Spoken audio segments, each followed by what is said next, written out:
It's the #1 station blazing the airwaves. Right here, so keep it locked. This is GRIZZBIZMY2SENSE. This gem. Look at it. Still riding for you, still got it for you.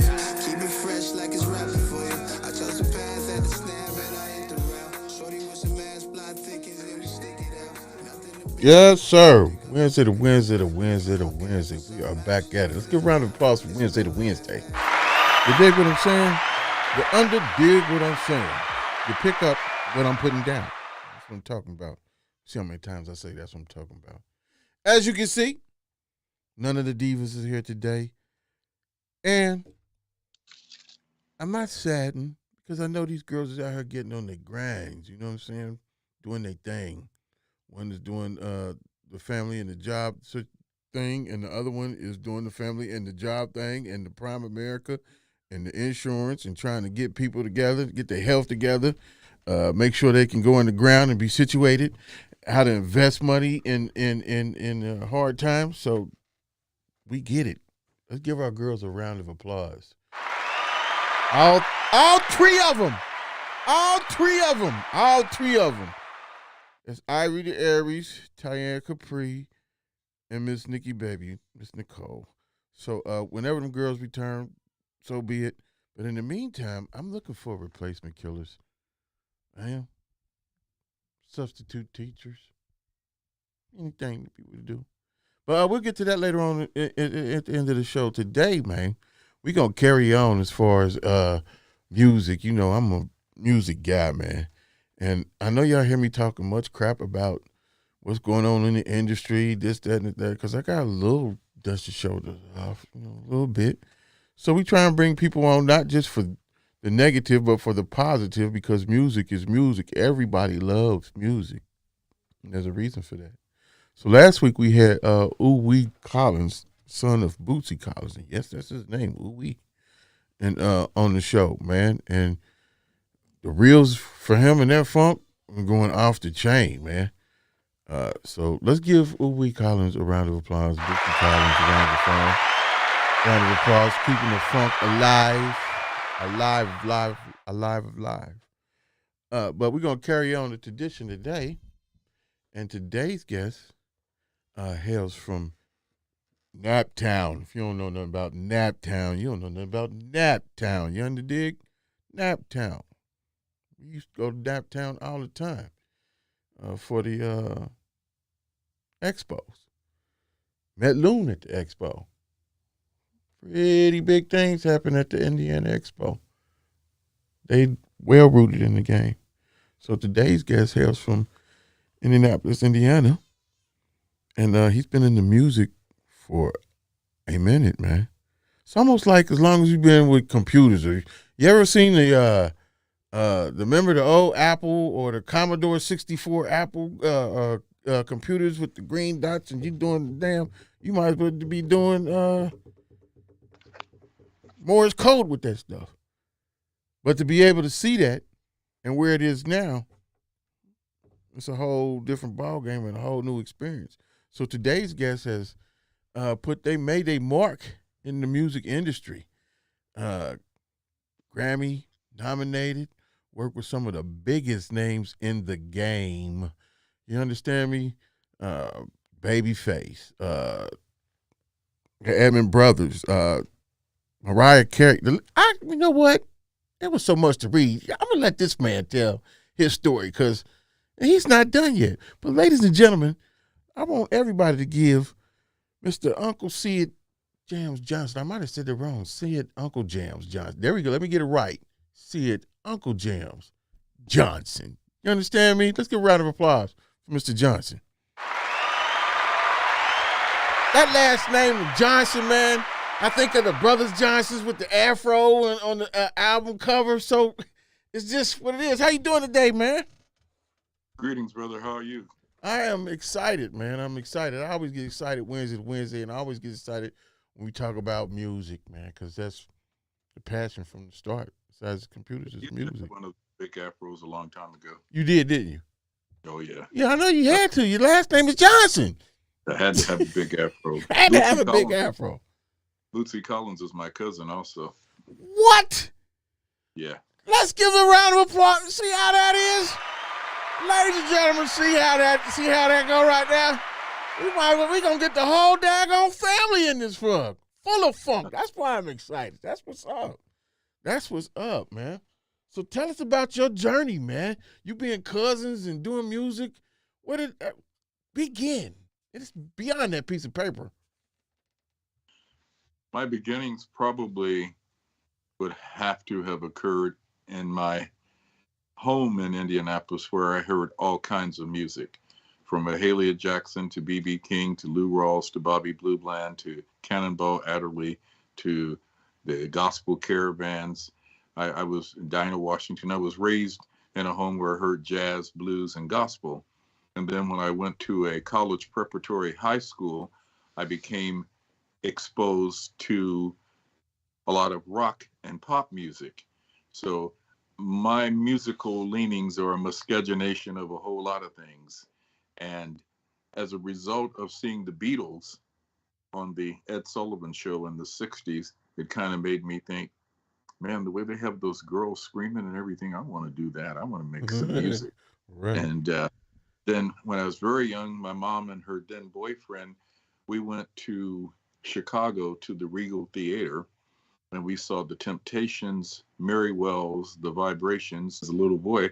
And I remember that sort of resonated and stuck in my mind. And I became a lifelong fan of Aretha Franklin and soul music. So I'm just kind of all over the place with my musical leanings. I've had the privilege of managing Babyface. I've had the privilege of managing rap groups, jazz fusion groups, rock groups, funk groups, R&B groups, you name it. I'm all over the place. I am music. Music is me. So what do you prefer as your best, what do you consider your best attribute in the game, since you're well versed as far, is it writing? What instruments do you play? Is it writing, performing? I play a bit of piano and a dash of guitar. I'm basically a lyricist in my writing.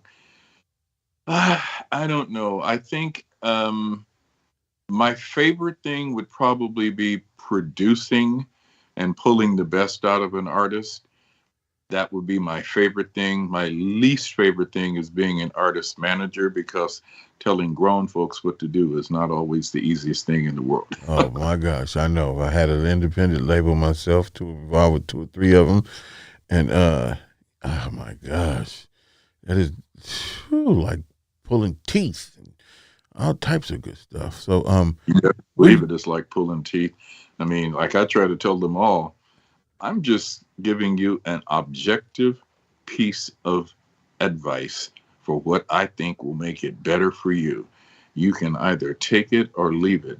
I want you to understand that you as John Doe is different from you as Mr. Carpetman. You know, I'm just using those names out of the hat. If your artist name was Mr. Carpetman and your real name is John Doe, how you come across as Mr. Carpetman has to be one way, and what you do in your personal life as John Doe has to be another.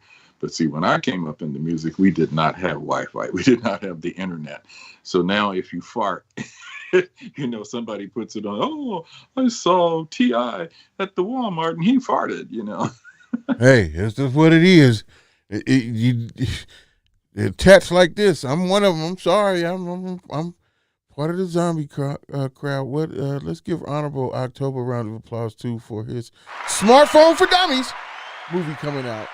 And I find the irony in that, because as you see, I have to have this mug on me to hit all these platforms. So it's a whole different ball game. You're right, as far as the music industry as a whole. So dealing with artists, who is the most difficult artist that you dealt with? You know, I got to get into some bullshit. There you go. There I go. Play Ivy right quick. You're like the Technicolor version of Howard Stern, okay? Here he go. Here we go. Exactly, but go ahead. Difficult can be looked at in various ways. There is a rap group that I used to manage, and I don't know if I would call them difficult, but I guess in terms of the way you frame the question, we'll leave it at difficult. When you're dealing with people that are green and they've never been on the big stage, they've never been on an airplane before, they've never been out of their country town before, and they go to places like Las Vegas and New York City and LA and Chicago and things like that, that can be quite an adventure when people don't understand decorum, such things as fastening your seatbelt on an airplane, or such things as the proper way to address someone when you go out, because you're no longer in your little backwoods country town and everybody is your homeboy or your homegirl. That would be probably the most difficult act that I've ever dealt with. Very talented, but very difficult in the sense that they just were not cultured at all. Wow. I think I might fall into that category at times. Sometimes, Mr. Johnson, there's no filter. And we got to let it go. You know what I'm saying? We just got to let it go. Go When you there. don't have edit mode, is what I call it. Yeah. It's like, it's like I felt like I'm being a parent, and how you give that side eye, like if you don't, If you don't sit your ass uh, down, and you sit want to take down. and throw it at them. Just like, I cannot believe you just said that. I cannot believe you just did that. I just cannot believe you went in that airport thrift shop and stole those magazines. Let's give a round of applause for the artist who did that, wouldn't it? And stole. I can see your face right now, like, hey man, I don't believe this. I'm I sorry. can't believe you show up at the airport with your clothes in a plastic garbage bag because you don't have any luggage because you never traveled before. Wow. See that? Let's give that a round of applause. Hey, you gotta learn. Woo-wee. Oh man, that's what's up.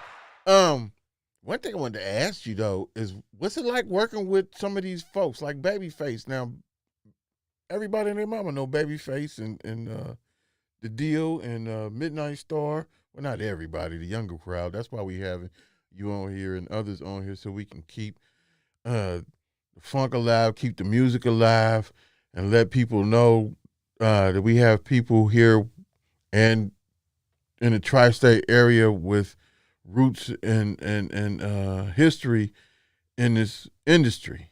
So what's it like working with Babyface?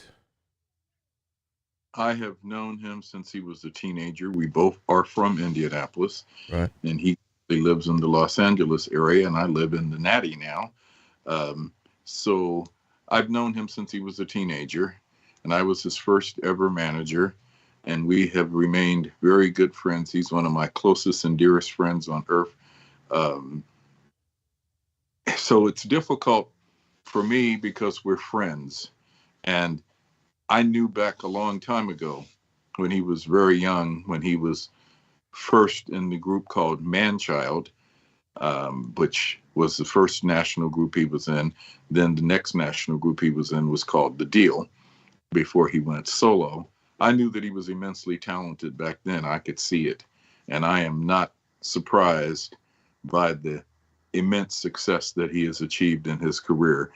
I'm sort of like a proud uncle, if you will, to a certain degree. Um, to say, wow, this guy that I've known like forever and traveled all over the place with, I helped him move out to LA when he was living in Cincinnati when he was a part of The Deal. I helped him drive out to LA. It's a trip I don't ever want to make on the ground again as long as I live. How long was that drive? Seemed like it took us 2.5 days. Oh, that ain't bad. Please. That ain't bad. I thought you were going to say a week or something. Like it took that long. 2.5 days. Oh, I should have been out to LA. He wasn't the world's greatest driver, so I really didn't get much sleep when he was driving because I had to keep my eyes open. Right. Dig that. Dig that. So, how many songs have y'all co-written together? Well, we have some that have never seen the light of day, but in terms of the ones that have seen the light of day, such as Slow Jam, Two Occasions. Okay. 2 occasions. What was that process. Walk us through that process of Two Occasions, because when you throw that song on, man, it's a rap. That's one of those songs it's a rap. Walk us through that process. I want to Well, hear. in the process, he's such a great writer, and he really doesn't need anyone else's help. But sometimes when he's writing and he wants to complete a story, he'll like send a track and say, hey, this is where I'm going. Go ahead and finish this off. And he and D of the deal, D Darnell Bristol, who's a Cincinnati native son, they had this wonderful track that was originally called something else, and the demo was sent to me. And that was that process. And we sort of refined it on the road when we were driving on that long, arduous trip to Los Angeles. So y'all wrote that on the way to Los Angeles? Finished it off. Wow. Did y'all think that it would become as big as it is? I mean, when you're working on a song and when you're involved with something from the ground up, you never really know. You just kind of maybe have a feeling, and it's like that was a feeling, and like I could not have imagined that Slow Jam. That's a big one too. I'm sorry? That's a big one too. Yeah, that's probably even bigger in some respects, because Slow Jam ended up being covered by Usher featuring Monica on the Soul Food movie soundtrack. Mm-hmm. And that thing was just like, wow, that was the first one. That was the first placement. It went on Midnight Star's No Parking on the Dance Floor album, which is triple platinum. And that's one of those things makes you smile from ear to ear like a child. Hey, your phone is ringing. Pick up your phone. Oh, we got a caller. That's a caller. Caller. Grizby is my 2 cents. Who's calling? This is Joe from Indianapolis. Hey, what's happening? So don't tell me you know something about Mr. Johnson. You're from Indianapolis, sir. Let's give a caller from Indianapolis a round of applause. You know what I'm talking about? We got a caller in. We just tapped in. I don't know if you was listening or not, man, but Babyface. You know what? Now that we got an indie caller on the phone, they did have some of the best outdoor concerts that featured Babyface a lot during those times, man. A lot. Oh, yeah. A lot. But I was just asking Mr. Johnson about the process of the hits that he made with Babyface. And yeah, I heard you talking about Midnight Star, and that Slow Jam was man. I remember I was in the 7th grade and bilingual school. And that was you could use that to write a letter to a girl. Just change words a little bit. Wow. Together, or you could just start singing that sucker in the lunchroom, and you ain't really gotta have a voice either for that one. You ain't gotta have a voice for so much of a good song, I would like to interject. They look past the fact that you can't sing. Go ahead, Mr. Johnson. I don't help with child support. Right. Because my next question was like, how many kids do you think was made off of slow jams? Oh my goodness. I have people all over the country say things to me like, my first child or my this or that was created from slow jam. You got me in trouble. And I'm like, Say it is what it is. No child support payments coming from here. Right. They want some of the royalty checks, sir. That's right. Those 2 big records. So, matter of fact, I think we need. No, I'm just fooling with you. But hey, what I wanted to ask is, I don't know, because I just got in and started listening about 5 or 10 minutes ago. But are you working with any artists right now currently? Yes, I have my own independent label called MECAP Music, MECAP. And several of my artists are out of the hometown of Indianapolis. There's a rapper called 12. There's an R&B singer that sings and plays guitar named Damon Carl. There's a female singer called Kelsey Marie. There's a rapper called Darrell. Let me see, am I forgetting anybody from Indianapolis? I think those are my Indianapolis-based. I have about 10 artists. Hey, man, roll your window up. You over here, I ain't got no window there. breathing hard or something. You got well, I might be breathing hard because I'm actually running. I ain't driving. Oh hell. Hell is that The about? well, I was gonna say what do you think about managing a 50-year-old rapper? What? Are you talking about LL Cool J? I mean, who? He probably talking about himself. Oh, okay. Yes. Play the womp womp again. No, sir. Yeah. Hey, but since you managing, I'm willing to listen and everything. no. I think that for a person that would be 50 years old just getting into the game, I don't know if that would be possible. I don't even know if it would be possible for a singer because the industry, based on the fact that it's about streaming and it skews to a younger demographic now, they take people that are in their late 30s on up and throw them out to pasture now. Right. So Right. You're right. They want them At least give it a try. young ones. But he brought up a good question. The people that you manage and under your label, and the game has changed so much. What is your focus, and what are you doing different than what you was doing years ago? Seeing as how you witnessed the game change, what are you doing different as far as the hometown people? well, you hit me up on Facebook Messenger. That's one of the things that I'm doing different, that I had to do social media, which I resisted that as long as I could. So I do Twitter, I do Instagram, and I do Facebook. I refuse to do TikTok because I'm not going to do anything that China controls. And the U.S. government is on the verge of banning TikTok anyway, and I'll be so glad when they do.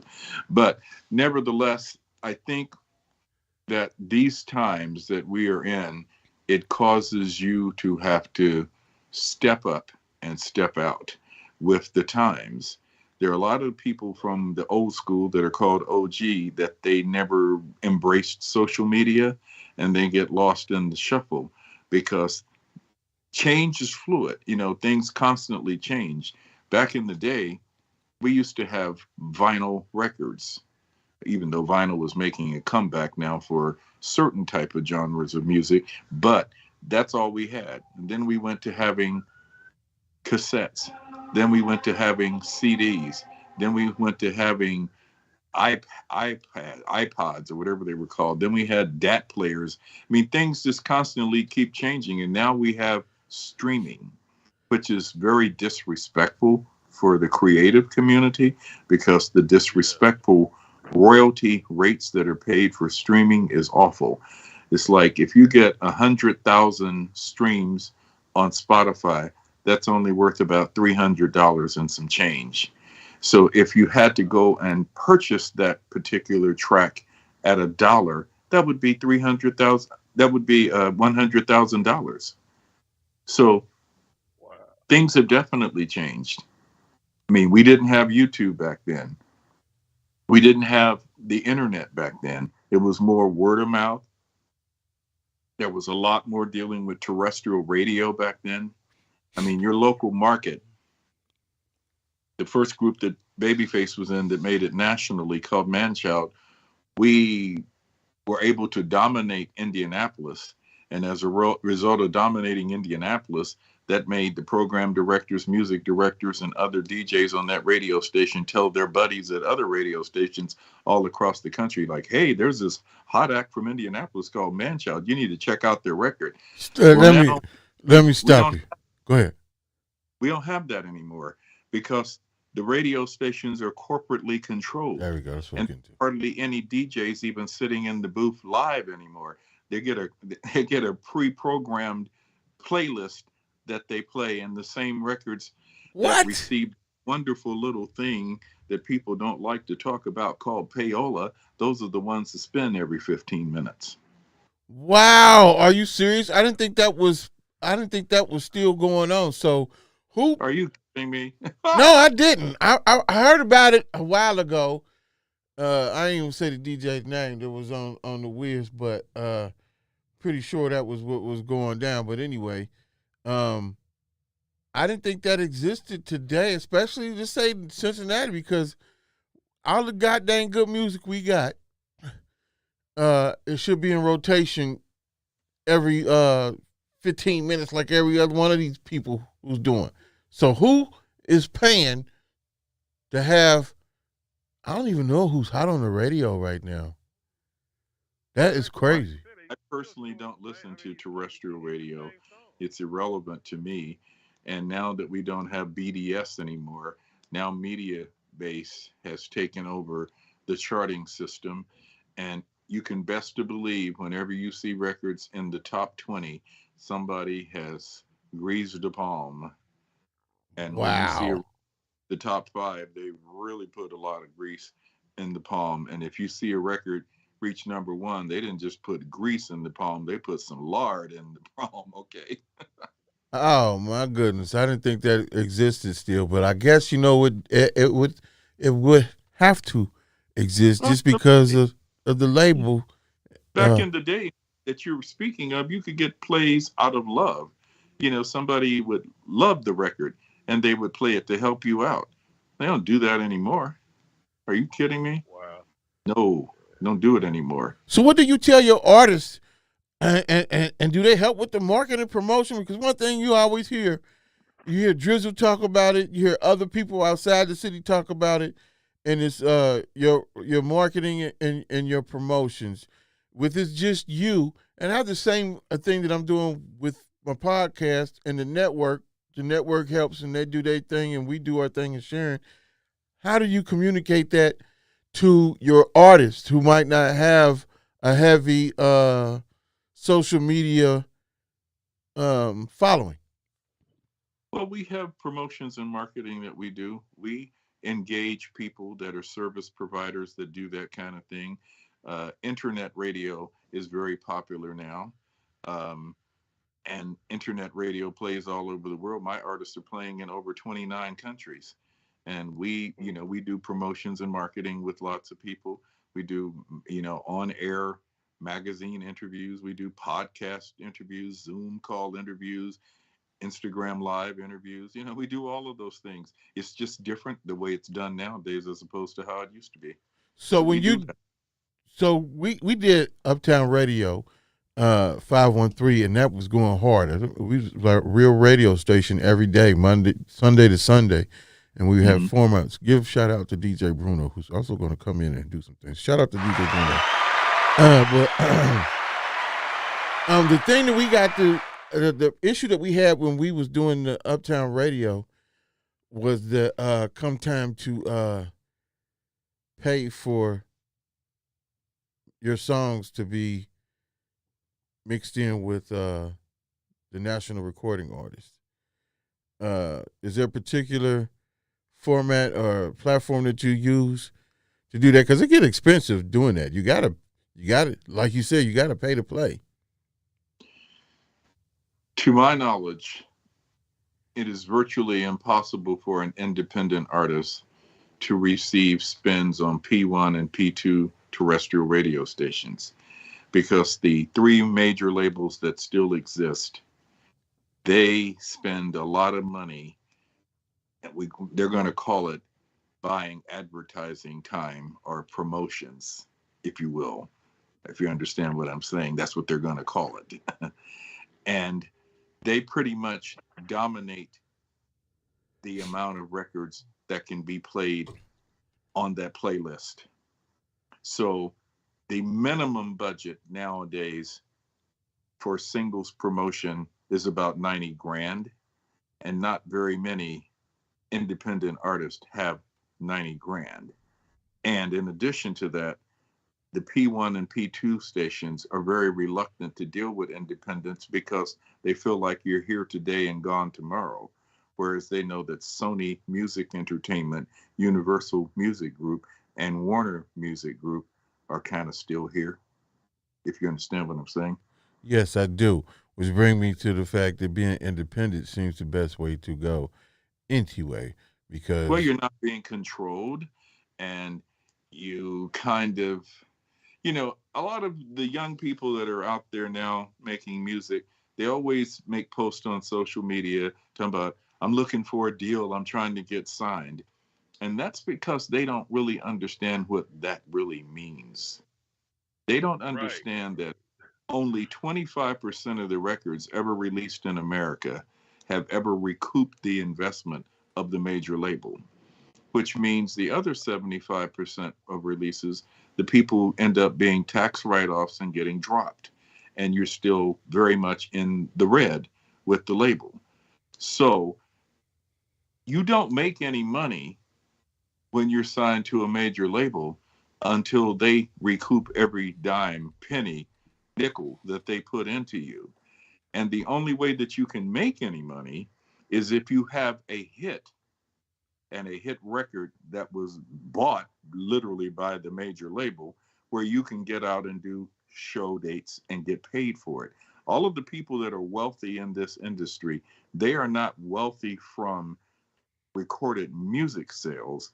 They're wealthy because they had hit records and they went out and got to tour. And if they were an A-list person, they were making over $100,000 a night. Plus they had merchandise, they had product endorsements, and they had side businesses that they bought into that made them money.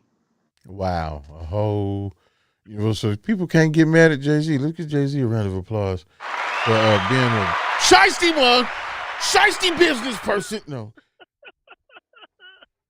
Well, All he's right. smart. He's smart. He's a smart shiesty person. Sorry, I keep having these. When was the last time Jay-Z put out a record? He didn't make his money from records. Mary J. Blige hasn't made her money from records. Her last label she was with, she was in debt to that label. I mean, she has a wine or some kind of beverage. She has a cologne or what have you. She's done movies. She's done TV shows. She's bringing in bank, but it has nothing to do with a recording. But her being Mary J. Blige, because she made recording, made her someone that these type of entities were interested in, if you see what I'm saying. Yeah. I'm just gonna come out and ask you. I've been waiting to ask. It was the you. means to the end. Being a recording artist, if you go out there and have some hits and you've got something that seems marketable, it can make other entities be interested in you. And that's where you can really make your bag. Right. It's the same thing.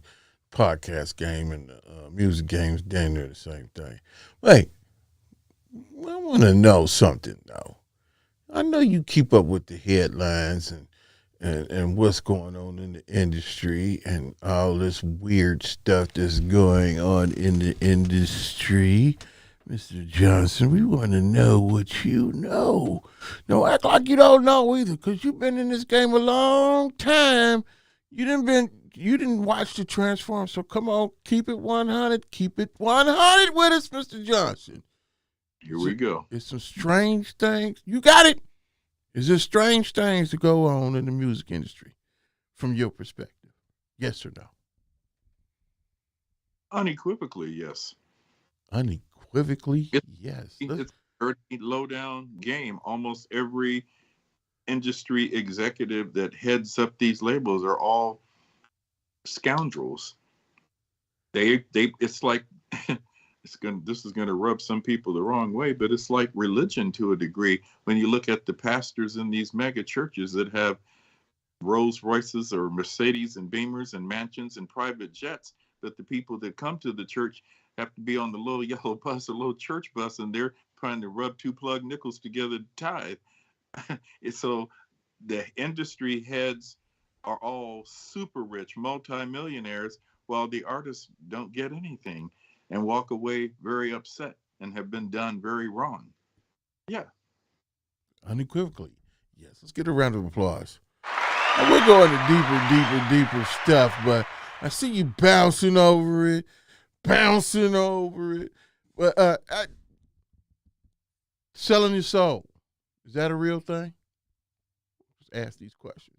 Is it a real There thing? are people that have, a lot of people, the only reason they don't have bad arthritis in their knees is because they had on knee pads. Oh, let's give a round of applause for that, ladies and gentlemen. Let's give Mr. Johnson a round of applause for keeping it 1,000, because you can sit there and tell people this stuff and they will not believe none of it. They get on me because I talk about the music business, but I just talk about the bad. I love music. I love music. Any kind of music. All right, I do. The OJs. You know what I'm saying? I like music. I'm come from a musical place. A But leading black record company executive said to me one time at a music conference in Nashville, Tennessee, he called me out in the audience and he wanted me to stand up and co-sign what he said. And he said, Sid, isn't it true that artists would sign their name on a piece of toilet paper to say they have a record deal? that sounds like some Tupac stuff. And many artists have literally done that sort of thing because Wow. they and wide-eyed and puppy dog tail about this business and they don't understand that you basically are entering into a form of slavery with recording contracts with major labels. That's just the truth of the matter. They own your masters, they own your likeness, they own your image, and you don't get anything until they make all of theirs back. And you never really know what all of theirs was or is. Wow. Those hidden costs. See They that? call it defects, the returns. So they generally only pay when there was physical pieces, they only paid you on 90% of the product. And they said they were holding back 10% for defects and returns. But how do you know what the defects and returns were? Right. Like you keep up with every store, every Walmart or whatever store was back then to see how many returns or defects there is. Is that You what you realize that before And I'm Aerosmith on the and Janet Jackson caller and that's Mike over here. Jackson and Led Zeppelin and people like that who were starting to Huh? get $2 off of Take every it on album YouTube. They sold. got a Prior to show where people you were getting watch things it. like 6 cents per album. People thought it was something great if you could get 16 cents per album sold. Then all of those artists that I named, Paul McCartney, he's one of them too, they all went to the wall like, wait a minute here, hold up. You all are listing these albums for $9.98 and $10.98. Some of those double albums were $15.98, and you're only giving us 16 cents per album sold. ain't that crazy? And then some of these people were selling 4 and 5 million albums. Come on now. Yeah, Then you're man. going to come up with all these bogus statements. You have, and when they talk about you can edit, I mean, you can review their books. Well, how do you know what they put in the books was accurate? Right. What do you have to cross check that with? That was what Prince was talking about. Yeah. I mean, so many of these artists just don't understand when they see these music videos and they see all that bling and all of that in these videos. They don't realize that stuff is loaner stuff, that it was paid for out of those video costs. Those artists didn't own that stuff. When you see those fabulous cars, those Lamborghinis and those fabulous mansions, that's not where those people live. That's something that was paid for to make that music video. Right. So now that you back to doing your thing with your peoples and yourself, I ask this all the time to artists, and ask it to myself too.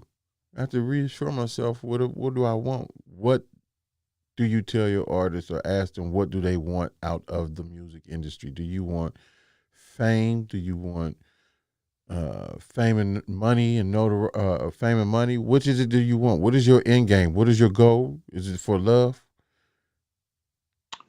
I tell my artists, if you don't love music, then get the heck out of this game, because this is not like pharmaceutical sales in the street. That was a nice way of saying something. You can say it, dope boy music. They part of the game. You can go ahead and say it. You know what I'm saying?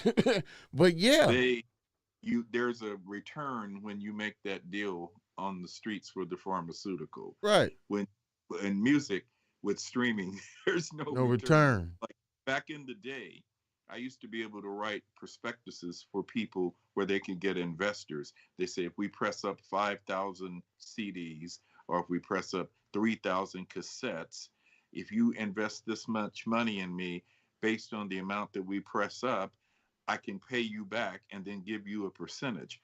Well, with streaming, 0.0003 per stream, I can't do a prospectus with anybody. I wouldn't even begin to know how to tell that person that they could make their money back. Right. That is ridiculous. All right. And So go ahead. everybody, the young, independent, unknown national artists, they want to go on tour. They want to play live gigs. And I get that. That's great. But truth of the matter is promoters, they want to book artists that can bring paid bodies into the venue.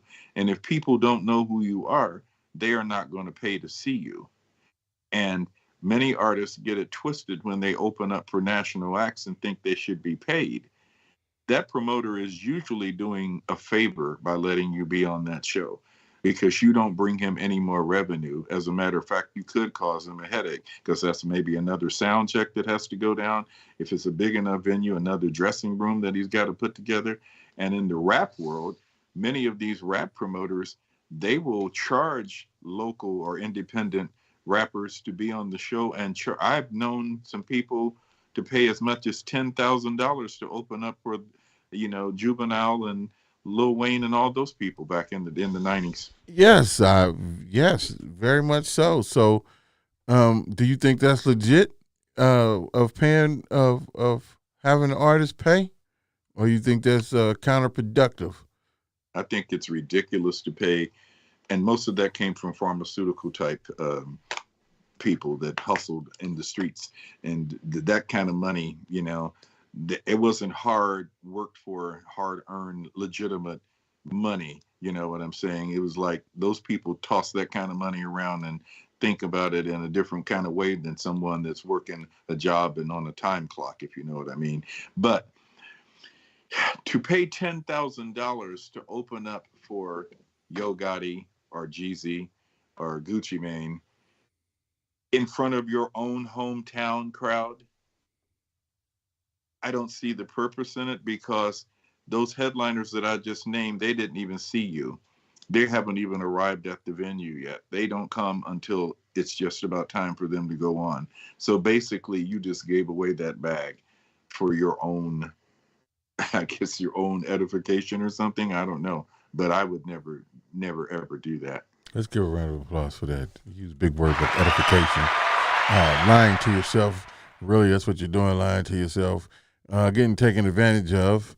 But there's a B act that's an A-list R&B act, and they paid money to open up for Bruno Mars on his last U.S. tour. And I know some other people that were offered that slot, and they declined it. But the rationale behind this A-list group that did that, by them paying that money to be on that tour with Bruno Mars. Yeah, I could see probably doing Bruno Mars just because of who it is. Like you said, A-list, but I still think, the game is Bruno saturated. Mars, I'll take your act out for 10 dates and it's $1,000 per date. That would be one that I would think might be worth it. Yeah, because it's Bruno Mars, right. Dollars to open up for Yo Gotti. There's no shade intended towards Yo Gotti, but paying $10,000 to open up for Yo Gotti in your hometown, I don't see where that really makes a lot of sense. So you've been gigging it down here in Cincinnati. How long you been in Cincinnati? Since the 90s. Since the 90s. So I quite a bit, and I'm in other places, but I currently stay in Cincinnati. Okay. So, let me ask you, since the 90s, you have witnessed a lot of the music scene here. I know you was involved with Composure and what they had going on. Let's give Composure a round of applause. Mike Cool. Hey, man. Michael Starlitz, I'm going to need you to take it down a notch. Take it down a notch. Take it down a notch. Take it down a notch. That boy's still going hard about daggone All That Records. But what I want to ask you is, what is your assessment of the music scene, all genres of music in Cincinnati, to be exact? And the reason why I asked that, because you're cousins of Bootsy Collins, and here we are still trying to get these young folks to embrace funk. And I see more of those folks embracing Bootsy. What's your take on the? What's your take? You've asked a whole lot of things there in one spiel. One spiel. My brain's all over the place. So let's break it down. The first one, the music scene. What's your assessment of the music scene here? There are, frankly, I don't know a lot of the artists on the music scene here. I just know of a few. I know that this town has a couple of really good music producers in High Tech and M80. And I've had the pleasure of working with both of them before. Let's give them a round of applause. Yes. High Tech and M80. We're trying to get High Tech on the show, but High Tech is mad at Mike Cool. Mike Cool, you need to call that brother up, and y'all need to squash whatever's going on, because I ain't got nothing to do with none of that. So I'm just saying it on the air right now. You know what I'm saying? But anyway, yes, those two. And I think that they both were tremendously unsung. And I'm going to personally say I'm giving them their flowers right now because they are very deserving of them. And I'm so glad that High Tech was honored last year at the Cincinnati Black Music Walk of Fame. Yes, get a round of applause. What did you think about that? I was supposed to go, but I had something come up. But what did you think about that event? I went. I was invited by my dear good friends Midnight Star, and I went to the event. And I was glad, and Bootsy was there. And Penny Ford was there. I was glad to see High Tech get honored. I was glad to see Midnight Star get honored. The event is very legit, and this year's event should be quite interesting with some of the people that are going to be inducted. They haven't announced publicly yet. I understand on May the 31st, they're going to announce all of the inductees for this year's ceremony. So that should be quite interesting. There's a singer named JAMZ. He's an R&B singer. I had an opportunity to have a conversation with him, and I went to see him perform at a park setting here in Cincinnati, and he's pretty good. You talking about Joe? Joseph? His name is JAMZ. That's his singing name, right? I can't remember his real name. Yeah, his real name is Joe. Brown skin. Yeah. Got an R. Kelly feel to him. That's my boy, Joe. Javon. I saw him perform. I don't really know a lot of the other people here now, because back in the day there was a lot more talent that I was aware of when I was dealing with that record label that you mentioned earlier, and certainly Composure. I think the world of Mike and Joe, and they got dealt one of the rawest, horrible hands known to mankind. They received a total shaft job. Damn. And if I use profanity, I would say another word there, but they received one of those kind of jobs. Yeah, that's pretty rough right there, what you said. You know, that's probably why he's upset. I don't know what you can do about it. There's nothing that I can do about it. He had every right to be upset because there's a gentleman by the name of Tom Coyne. I don't know if he still is in existence because I haven't dealt with him since the 90s, but he owned Sterling Sound, which is a mastering studio in New York, and he's mastered everybody and their mother in this business, from Janet Jackson to Michael to whomever you name them. Sterling Sound was the mastering studio that did all of the work. And when he mastered what was to have been their album, he looked at me and he said, "This is one of the best hip hop albums that I've ever heard." And to have that man say that with the caliber of people that he'd mastered their records, like Wu-Tang Clan and Method Man, Redman, LL Cool J, and on and on and on. And then to have that album never released and them to be used as a tax write-off and totally shafted is just blasphemous. Well, I got the answer for all of that. I'm gonna need your help to get it done. You with me? I'm listening. No, Mr. Johnson. You got to say I'm with you. Okay, well, I'll let you listen. But anyway, I think that they need to do a single. I think they need to do a hit single and run with a single thing and promote it and get what they can off of it and do what they do with it. I need to, and High Tech to do it. High Tech to do it. Have Bootsy on there playing. Come with something real funky, something up to date, and let it ride. Well, in my personal opinion, that wouldn't mean anything except to a very small, select audience at this particular point in time. We are in 2023. That time has long passed. Hey, can you hit me with the womp, womp, womp, womp? Hit me with that. Womp, womp, womp, womp, womp. Not you, the damn producer. You know, it's like when you get to Thank the you. point in what should have been and what could have been, you cannot ever kind of go back and get that. I don't think that Joe even still raps anymore. And I know that Mike is very bitter about what happened, and he has probably every right to be bitter about what happened. Um, I think that if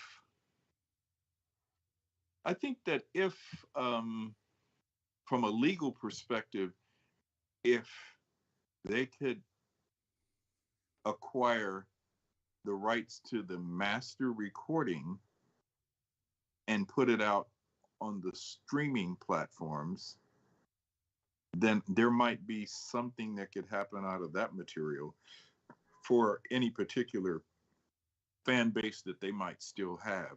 But you've got to remember that the people that knew about them back in that period of time, they're in their 50s now. Times have changed. You talk to the kids, and when I say kids, I'm talking about the young people of today. They have no idea what a composer is. I mean, these young people today, they stay on whatever's out for about 2 weeks, and then they move on to next. So it's like if Lil Baby puts out a record, it'll be hot for 2 weeks, and then 2 weeks later they'll move to Drake, and then they'll move to Gunna, then they'll move to NBA ball boy, a young boy, whatever. That's what they do now. It's no sticking around with somebody, like where you can have, like back in the day where you almost have every cut on a Prince album played and people would be on that thing for a year or two. It doesn't happen like that nowadays. Everybody's quick, fast. It's like microwavable. Zoom, zoom, zoom. Well, listening to you right now, you just dash my dreams. You just dash my vision of some great music coming out of here with reality talk, which makes you wonder why you even want to get in the music game anymore. You know what I'm saying? It's just so the way it is. Make some music. There was a guy from Cincinnati that recently won a Grammy. I wasn't acquainted with him. He was in a genre that I'm not that familiar with, but there's more music than just R&B or than hip hop. And there are people that are doing a lot of things. And then we have to look at the racial element of this game as well. The rock people don't have and the pop people don't have the same difficulties that R&B and hip hop people have. Oh, so those lines still cross over. Jim Crow, everything's still the same as far as that. That makes sense too, as far as the budgets that are given out when the major labels sign an R&B act or a hip hop act, the budgets are much smaller than what they give a rock or a pop act. That's just reality. Right. About 63% of music sales happen in foreign markets of black music. We don't consume, as black people here in America, we don't consume a lot of our own creations. Nothing. We bootleg everything. A lot of people don't understand this, but most of the people that have streaming accounts, the two demographics that stream music the most are the female demographic between 13 to 26 and the LGBTQ plus community. And if you're music for people like the hard ankles or the pharmaceutical type boys in the hood, they don't have a credit card or a debit card where they are streaming on Spotify or Apple Music or Amazon or Tidal or whatever. Are you kidding me? It's just a waste. Man, they got to. That's the only way they can listen to the stuff. They damn sure ain't buying CDs. They got to be in part of the game. I think some of that has truth to it, but I think that You know what they do? What they still do when they can? Because most of them have older cars which still have a CD player in it. You know, you can still download um, music from iTunes and whatever and burn it to a CD. You know, there are a lot of stories when there are police chases sometimes in the hood and people run and abandon the cars and leave them running. And, you know, you hear a lot of times of Yo Gotti and Young Thug and people like that playing in the car. really. But trust me when I tell you, that demographic is not buying music. No, I believe you, but Do you that stream goes music? for all. Do you stream music? Yes, What account do you have? Spotify or Apple or Tidal? I have them all except for Title. I had Title for a minute, but I got them all. I got a podcast, so yeah, I pay for business on it. Yeah, I do. You're a rare breed. As a matter of fact, I am going to be doing a poll on Facebook and Instagram because a concert promoter asked me earlier today, in the Black community, how do people hear their music? Since people don't buy physical music anymore, how do people hear their music? I know a lot of people that tell me they go when they are around Wi-Fi. Listen to what I said. When they are around Wi-Fi, they go to YouTube and hear the music of certain people. Yeah, And YouTube is one of them. Is one of them they go to, but yeah, I'm just thinking about music in general as far as music sales declining and so forth. Well, I'm thinking the music is getting ready to die because of these sales are not going like they supposed to, and that's real odd because you got to white look folks at are the SZA. biggest consumer of our music. Like you said, India and white folks are the biggest consumers of our music. Well, look at SZA. She's been number one for 10 weeks on the top 200 from streams, but her streams are not coming from people that look like her. Okay. If you do not pick up a significant amount of the majority population, you're not going to have large streams. Got you. So it's That's the truth of the matter. like it's a no-win situation as far as music. I would just get discouraged. Just listen to this right now. Like, what's the point? I guess the Well, love. creativity, you know, I have hundreds of tunes in my catalog that will never reach the light of day. When I feel like creating, I just create. And then there's people like a lot of other people that I know, they have a whole lot of stuff that they have never released. I mean, when I was out in LA the last time, I heard an entire Babyface album that will never reach the light of day because he moved on and did something different. It's like a lot of people create music, but it just doesn't come out. And maybe there is some sense of being discouraged because there's no landing place for it. But at the same time, there's a fire in the belly for that creative process. I mean, you have to look at people like Smokey Robinson, how old he is. And he's got a new album out called Gasms. I mean, you know, once that fire is in your belly, it doesn't kind of go away, regardless of whether people are buying it or not. I mean, look at Al Green. He's the headliner one night at the Cincinnati Music Festival this year. And Al Green's in his upper 70s, to my knowledge. And he, you know, once you are bitten by this bug, and you know this to be true, it's difficult to get rid of. Exactly. So that's what I'm saying. You just used a perfect example of why I believe that Mike Cool and Joe could, and even others, and some are working on it, like Ron Mack. Ron Mack got some heat. Ron Mack got some heat.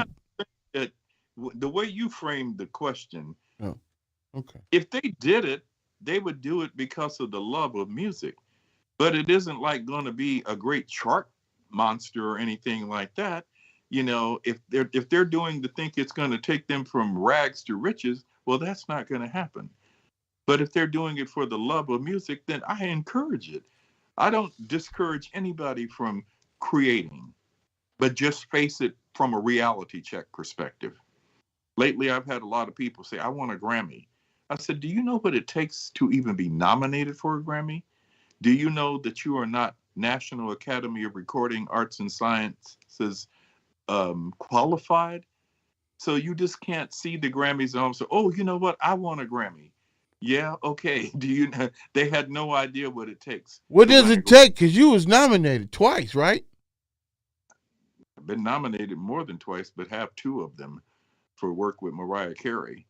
Right. First of all, to get a Grammy, it's like a political office when they have primary elections. There are a whole bunch of people that are out running, and then it pares down to the people that then face off against each other, if you understand what I'm saying. So the first process is that tunes are submitted, and they can be submitted by lots of people. Then the voting members, the dues paying members of the National Academy of Recording Arts and Sciences then vote on the submissions. And there are thousands of songs in the submissions.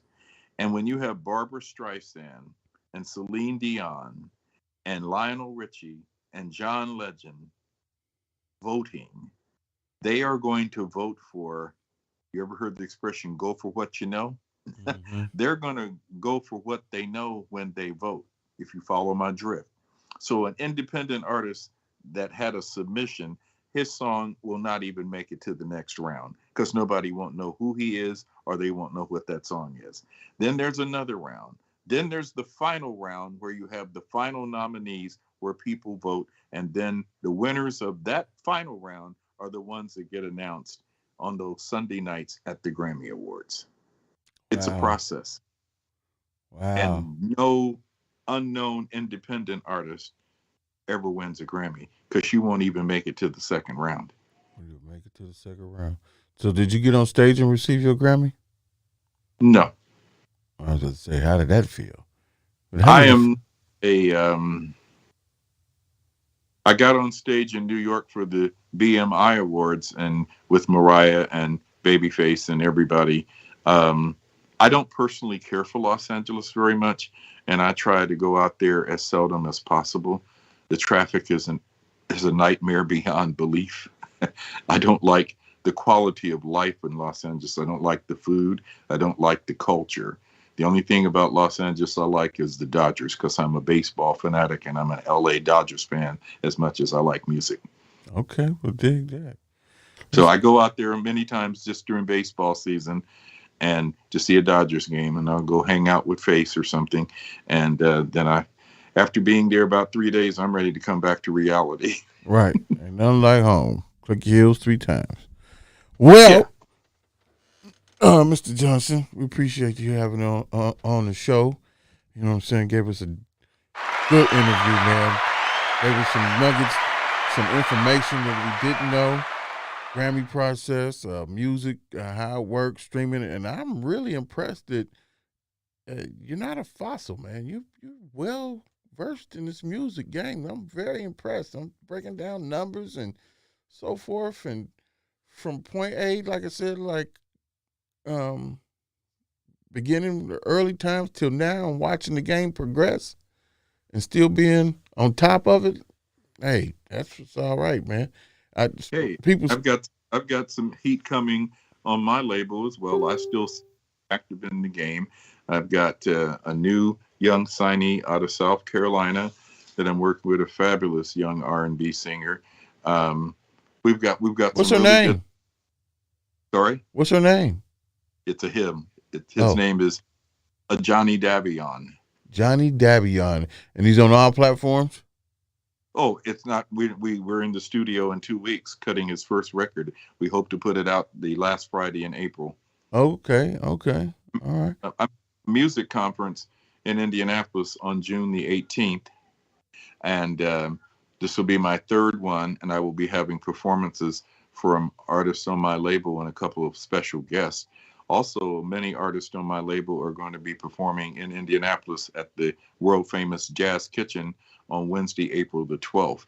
I try to stay very active and on top of things in this game. And I did want to say this because I didn't want to create this impression by me giving raw, real, hardcore, keeping it 100 facts.